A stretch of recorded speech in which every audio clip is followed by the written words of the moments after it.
Hey everyone. Please support what I do to help keep Greyhawk alive by subscribing to the channel. Also, please consider becoming a channel member to get early access to videos, exclusive live chats, quarterly adventure modules, and more.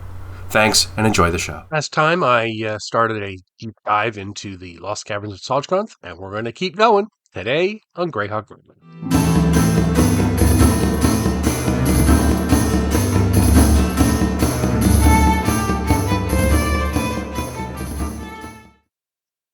So when last we left, we had just completed the background and the wilderness portion of the module. In the comments on the last video, somebody asked me about the pre-generated characters and if I could go through them. The trouble is, there's nothing to go through. They're just a bunch of numbers and names and equipment. There's no background or story or anything like that. It's literally just the stats and equipment and stuff. So there's not really much to go through. But I wanted to not forget that. So we've got it's a 2-level dungeon. We've got the Lesser Caverns and the Greater Caverns. This is the map, and this is one thing that really annoys the heck out of me. Is that the top level, the one where the players start, is on the right of the two maps, and it always messes me up because I would instinctively want the first map to be to the left, and then as you go to the right, you go down. It's just a personal thing, but it always trips me up. Um, and basically, you're coming into these caverns, which we know is the former headquarters of Igwilv, the Witch Queen, who had conquered Perrinland and the Yaddle Mountains and so forth. And this, let me just show you something to illustrate a problem I had with this module. Um, as you come in to the caverns in the very first room, there's a bunch of faces with gems, and they talk to you and so forth. It's fine, standard stuff, but uh, only the visage in the far southeast, beside the 2-foot wide passageway south, will say anything different. This is supposed to be the headquarters of an entire empire, right? And the way in is a 2-foot wide corridor.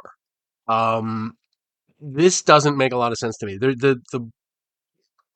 The problem I have with the conceptual uh, uh, uh, the concept of the module is that the caverns aren't laid out like a headquarters of anything. It's impossible for me to envision what this looked like 100 years ago when Igwilv was using it to rule an empire. There's sort of like one door in the whole place. There's no easy access to anything. There's no obvious places to store troops and stuff like that. There's no audience chambers and anything like that. It's all very it's a great cavern environment, but I don't see how it functioned originally. And I think in terms of dungeons design in general, one of the things you have to realize is that before this was a ruin, it had to serve some function. Somebody built this for a reason, and obviously, caverns aren't built, but you know what I mean. And so if you're going to have this serving as a center of rule, it should look like it once served that purpose. And this dungeon does not do that. Now there is an out, however, and that is the fact that there's more to this dungeon than we get in the module. It is stated at several points that the caverns extend out beyond the map. So, for example, on the first level, in the river exit, um, uh, we'd say, but on the way down, on the way down the falls, occupants will tumble out unless they are lashed to the craft. Unless you have an extensive map for an underground adventure prepared, it is suggested that any party so foolish. Okay, so it directly says you can prepare additional material to expand out the caverns. And from my perspective, at least from that functionality point of view, that's the only way to make this work. The only way to make this feel like it actually was the center of an empire is to build that part yourself.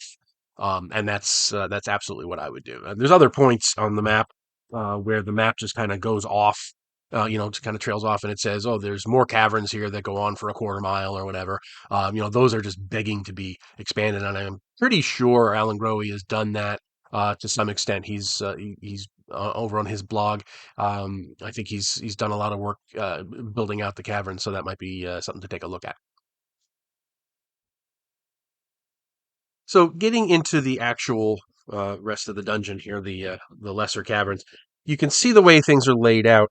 There's this kind of outer rim of caverns, and then there's the water, and then there's this inner core of caverns. And the inner core is where all the cool stuff is. The stuff out here is just straightforward combat encounters. Some of them are a little spicy because they're featuring the new monsters, or at least they were new when this came out. So there's some surprises there for the PCs, but really the action doesn't really get going until you're in here. And it's very interesting if you look at the layout, because the water is going this way. This is the current, right? And you're if you get over here and you're not going to be able to get to this part very easily because the current is going to be taking you the other way. There is a magic boat right here that will let you go against the current and so forth. So that'll be useful. But really, this is where you want to be because this is the real fun part is right up here. But you do have these other encounters in here. There's a pair of cockatrices in here. There's water weird and so forth. There's magical voices will tell you things and so forth. It gets a little more interesting in there. But really up here, these two encounters are really the meat of the lesser caverns. I'm going to start with this one in here because it's worth going through.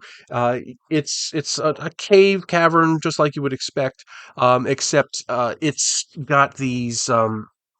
It's decked out like a harem almost, and there's a short guy with silken pantaloons and so forth, and there's two pretty dancing girls, and there's a eunuch, and they invite you into the garden of a thousand earthly delights, and they want to bring you in, and you can see this like garden beyond and so forth, and it turns out they're all Dao. Which are the Earth genies, and they're the whole thing is a trap, and they're trying to lure you in, which is a lot, very you can have a lot of fun with this encounter. Um, if you're if you're so inclined. But the thing is, in the original tournament, the WinterCon version that I talked about in the previous video, this was just a pair of fire lizards. So Gary really amped up the interest factor here with this. And then there's the other big encounter in that other cave in the corner is a Gorgamera, which is a new for this for this thing, and that's where you can find the entrance to the greater caverns below. It's kind of concealed behind some boulders that are you can move the boulders out of the way. You can find the staircase down, and the Gorgamera is actually more intelligent than a normal Gorgamera, so it's going to try to lure people in. It can speak different languages. It's got strategy. So it's a much better encounter than you would normally have, and you can actually get a little role playing out of it. And in the original, it was a copper dragon, so it's again it's amping up the cool weirdness of the place. So anyway, the lesser caverns are um, pretty much a slog because you have to go through all of the little cavern entrances to find the place that you're going to, and there's a lot of dead ends. And unless you get the boat, it's going to be a real pain to get anywhere. It's a lot of combat encounters, not a lot of tricks and traps. There's piercers and green slime, and that's about as tricky and trappy as things get in this part of the dungeon. But it's all prelude to the other. And now one thing that is interesting though is that you start to see a lot of extra planar creatures. There's Zorns, there's the Dow, there's different things like that. So it's kind of setting you up for the idea that when you hit the greater caverns below, you're going to see a lot of extraplanar stuff. So it is uh, the encounters, at least in that inner core area, seem to be designed to kind of set up in the player's minds that, okay, we're dealing with something that's going to be dealing with the outer planes and so forth, inner planes at least. So anyway, that's my take on the lower on the lesser caverns. Let me know what you think. Hope you've enjoyed this one, and we will carry on in the next session. Thanks for watching today's video. Please remember to hit the like button and subscribe to the channel. Below you'll find links to my Patreon, which helps make these videos possible. You'll also find the web store where you can buy my books, and my blog where you'll find all sorts of free downloads and other articles. Thanks, and have a great day.